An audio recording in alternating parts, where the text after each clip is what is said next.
Good day, viewers. My name is Dr. Uzoamaka Ezenwugo from the Department of Community Medicine, UNTGT Kwazala. I'm here today to talk to us about a very important health condition called cervical cancer and the importance of its screening. Cervical cancer is the cancer of the neck of the womb in the women and is caused by a virus called human papillomavirus, HPV. This virus presents a significant public health threat to women, especially those in the African continent.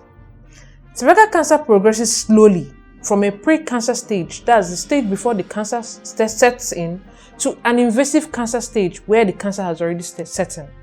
But it's very curable if it's diagnosed and treated early. The tragedy is that while this type of cancer is very preventable, poor access to prevention, screening, and treatment contributes to 90% of deaths. Everyone who is sexually active eventually becomes infected with HPV at some point. The truth is that males are carriers of this HPV, but because they don't have cervix or neck of the womb, they don't suffer from cervical cancer. But when the women contract this virus, it can affect them because they have the cervix. Now, there are so many strains of this human papillomavirus, but two, type 16 and 18, causes over 70% of cervical cancers and precancerous cervical cancer lesions in women. There are risk factors to this cancer. 1. Any condition that reduces the immunity of the woman or reduces her ability to fight off illnesses, including HIV infection. People that are not vaccinated against HPV, people that have co-infection with other sexually transmitted diseases, such as herpes simplex virus, chlamydia, and Neisseria gonorrhea, which is the organism that causes gonorrhea.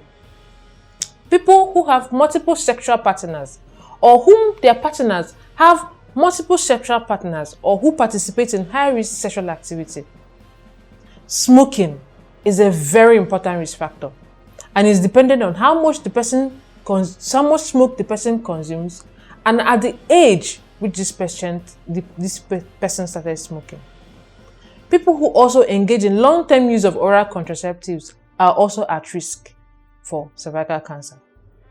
Now, early-age cervical cancer generally produces no signs, so you won't know that you have cervical cancer. But people who get screened regularly detect these abnormal occurrences on time and they are treated. There are symptoms of this cancer. We have the early symptoms and symptoms of the progressive cervical cancer. Now, I'll begin with the early symptoms.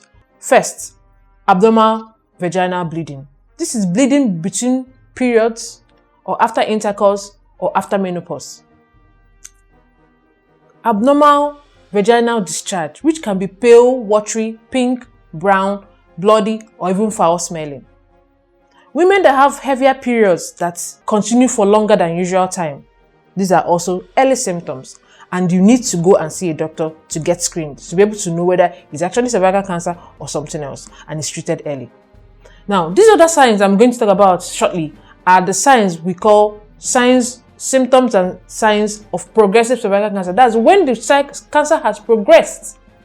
In addition to the symptoms I mentioned earlier, you can also have lower back pain or leg pain or swollen leg, bone fractures, unexplained weight loss, in addition to all the early symptoms I mentioned, including abdominal vaginal bleeding.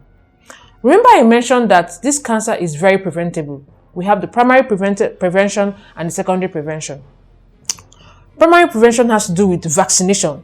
This human papillomavirus has a vaccine that, which when taken, can prevent someone from coming down with cervical cancer later in life.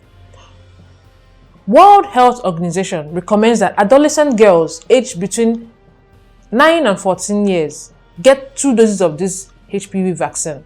The second dose is usually given 6 to 12 months after the first dose. Secondary prevention has to do with screening and treatment of these cancerous lesions. Again, WHO recommends that screening for women aged 30 to 49 years through pap smear and VIA, visual inspection with acetic acid. These tests are very easy to conduct. They are not painful. They are less stressful to conduct. And when these results come out immediately, the women can be treated immediately. Women who test negative can be rescreened within 10 years, but the most common recommendation is to do a pap smear after every 3 years. Remember that cervical cancer is very preventable and early detection can save our lives. Go for your pap smear today. If you have any questions or any contributions or any clarifications on this topic, please contact this number showing on your screen or go to the nearest health care facility close to you. Thank you.